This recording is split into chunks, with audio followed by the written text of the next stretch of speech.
नमस्कार, मी Ujjwala cooking and baking मध्ये आपले सर्वांचे स्वागत आहे। मी आज केलेली आहे चिकन बिर्याणी। चिकन बिर्याणी म्हटल्यानंतर सर्वांनाच खूप झंझट वाटते, पण मी अगदी सोप्या पद्धतीने आणि सुटसुटीत पद्धतीने तुम्हाला सांगितलेले आहे। त्याप्रमाणे तुम्ही स्टेप बाय स्टेप केली तर तुमची चिकन बिर्याणी छान आणि रुचकर चविष्ट होईल। चला तर बघूया त्यासाठी आजचा व्हिडिओ। चिकन बिर्याणीसाठी लागणारे साहित्य बघूया। अर्धा किलो बासमती तांदूळ, अर्धा किलो चिकन, अर्धा किलो उभे चिरून घेतलेले कांदे, पावशेर दही, 5 ते 6 मिरे, चक्रफूल 2, मसाला विलायची 3, हिरवी विलायची 4, दालचिनीचे तुकडे 2, जावित्री एकदम थोडीशी, धणे घेतलेले आहे 2 चमचे, शहाजिरे 1 छोटा चमचा, लवंगा 5 ते 6, काळा मसाला 2 चमचे, बेडगी किंवा काश्मीरी मिरचीचं तिखट 2 चमचे, आपल्या घरातले लाल तिखट 2 चमचे, छोटासा चमचा हळद, 1 टमाटा, 1 लिंबू, हिरव्या मिरच्या 4, कोथिंबीर तुमच्या आवडीनुसार, पुदिना थोडासा, एक एवढा इसेन्स घेतलेला आहे।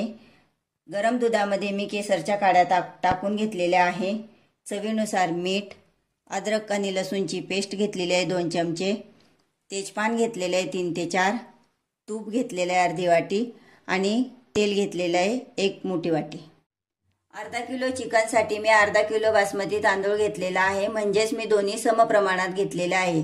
त्यामुळे आपली चिकन बिर्याणी एकदम छान आणि चविष्ट बनते। आपण आता हे सर्व खडे मसाले भाजून घेणार आहोत, पण त्यापूर्वी मी काही खडे मसाले काढून घेणार आहे। जसे 1 दालचिनीचा तुकडा, 1 मसाला विलायची, 2 हिरवी विलायची आणि 1 चक्रफूल, 2 ते 3 लवंगा, तसेच 2-3 काळे मिरे आणि बाकी सर्व खडे मसाले आपण एकदम मंद गॅसवरती भाजून घेणार आहोत। पॅन तापलेला आहे। आपण आता आपले सर्व खडे मसाले एक एक करून भाजून घेऊया। आणि हो, हे मसाले फुल गॅसवर भाजायची गडबड करू नका, त्यामुळे आपले मसाले जळतील आणि आपली बिर्याणी कडवट लागू शकेल।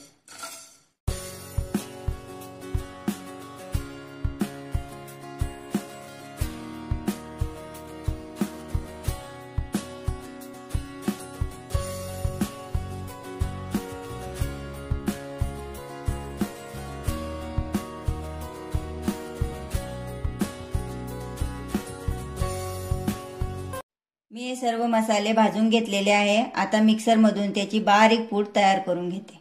यातील मी 2 बाजूला काढून ठेवते आणि 1 तेजपान भाजून घेते मसाल्यात वाटण्यासाठी।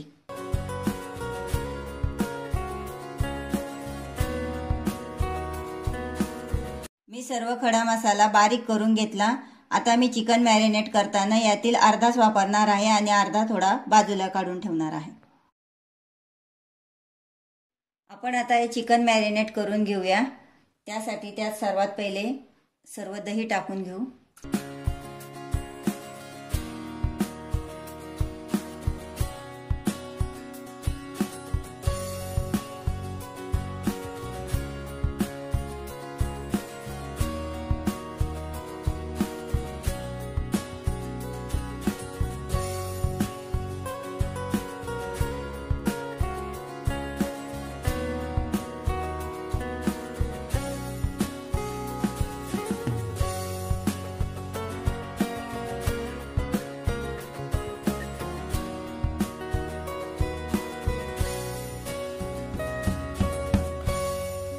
मी सर्व साहित्य यात टाकून घेतलेले आहे। आता याला हाताने छान असे मिक्स करून घेऊया। छान असे मिक्स करून झालेले आहे। आपण आता याला झाकून अर्ध्या तासासाठी फ्रीज मध्ये ठेवून देऊया। तुमच्याकडे जास्त वेळ असेल तर तुम्ही 2 ते 3 तासासाठी फ्रीज मध्ये ठेवून देऊ शकता। चिकन मॅरिनेट करायला ठेवून दिलेले आहे। तोपर्यंत आता आपण तांदूळ स्वच्छ धुवून ते भिजत घालूया। आणि हो, तांदूळ धुताना ते असे जास्त चोळू नका, हळू असे धुवा। तांदूळ 2 ते 3 पाण्याने स्वच्छ धुवून घेतले आणि तांदूळ बुडेल इतके त्यात पाणी टाकले। आता ते 20 ते 25 मिनिटं भिजू देऊया। मी अर्धा किलो चिकन साठी अर्धा किलो कांदा म्हणजे साधारणतः 7 ते 8 कांदे मध्यम आकाराचे घेतलेले आहे। तुम्ही यापेक्षा कमीही घेऊ शकता, पण यापेक्षा जास्त घेऊ नका। आता आपण हा कांदा तळून घेऊया। गॅस फुल ठेवलेला आहे। कढईत तेल टाकून घेऊ। तेल एकदम गरम झाल्यानंतर फुल गॅसवरच हा कांदा तळून घ्यायचा आहे। आपले तेल तापलेले आहे। आपण आता हा कांदा थोडा थोडा करून कुरकुरीत होईल असा तळून घेऊया।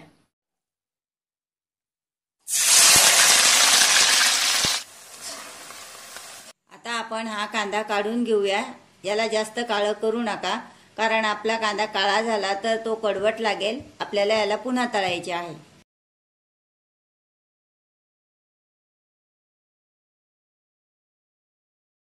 मी कांदा पूर्ण तळून घेतलेला आहे, पण तो कुरकुरीत असा झालेला नाही। आता आपण हा सर्व कांदा पुन्हा एकदा गरम तेलात टाकून तळून घेऊया।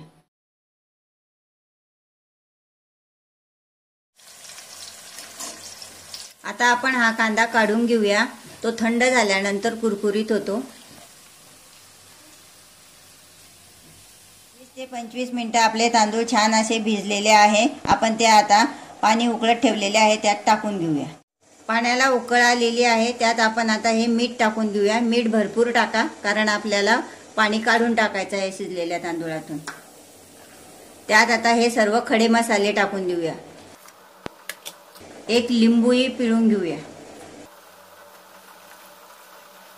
1 चमचा तूप टाकू। हे तांदूळ टाकू आणि तांदूळ 70 ते 80% शिजून घेऊया।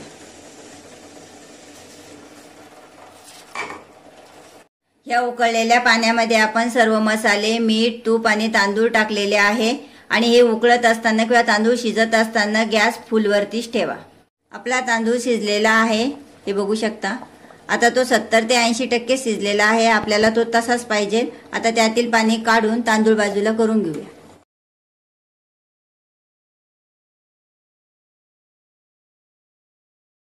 मी तांदूळ सर्व उपसून घेतलेले आहे आणि आपण जे चिकन मॅरिनेट करायला ठेवलेलं होतं ते फ्रीजमधून बाहेर काढून घेऊ।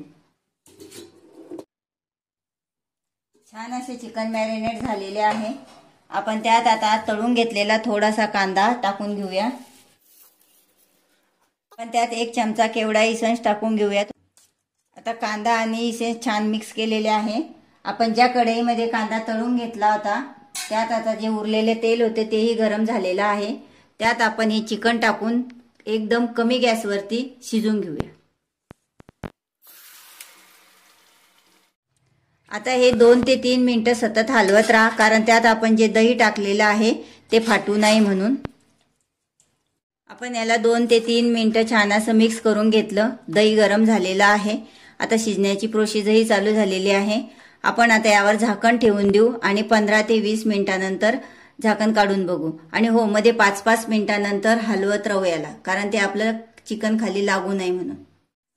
चिकन शिजायला टाकून 15 ते 20 मिनिटं झालेले आहे। मध्ये मी 1 ते 2 वेळा हलवूनही घेतलेले होते। बघू शकता किती छान दिसू लागलं।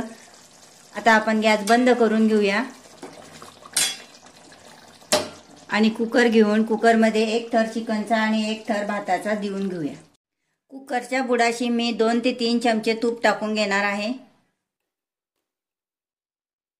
म्हणजे आपले चिकन कुकरला लागणार नाही। आणि त्यानंतर थोडासा चिकनचा रसा त्यात टाकून घेणार आहे।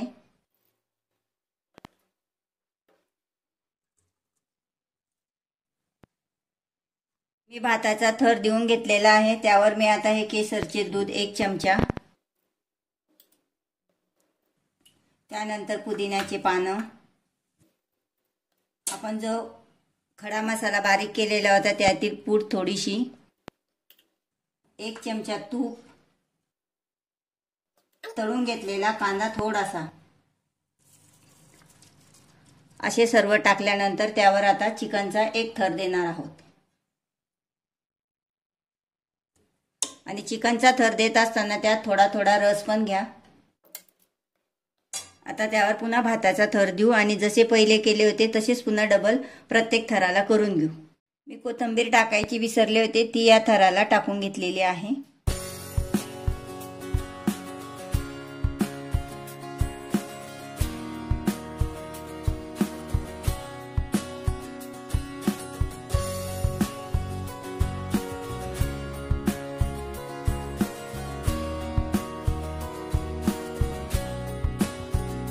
सर्व चिकनचे थर देऊन घेतलेले आहे। आता त्यावर शेवटचा भाताचा थर देऊन घेणार आहे।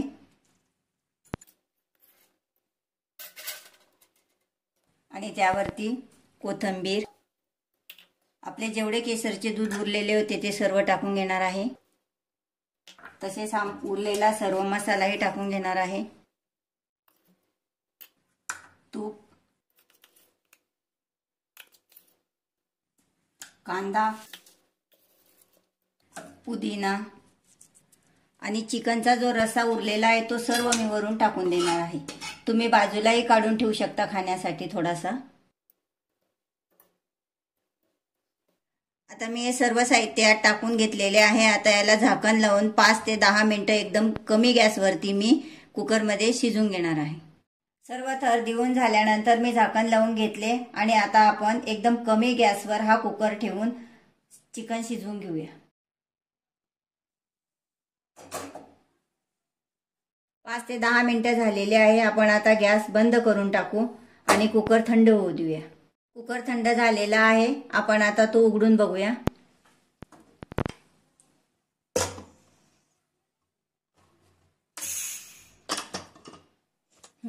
छान झालेली आहे आपली बिर्याणी।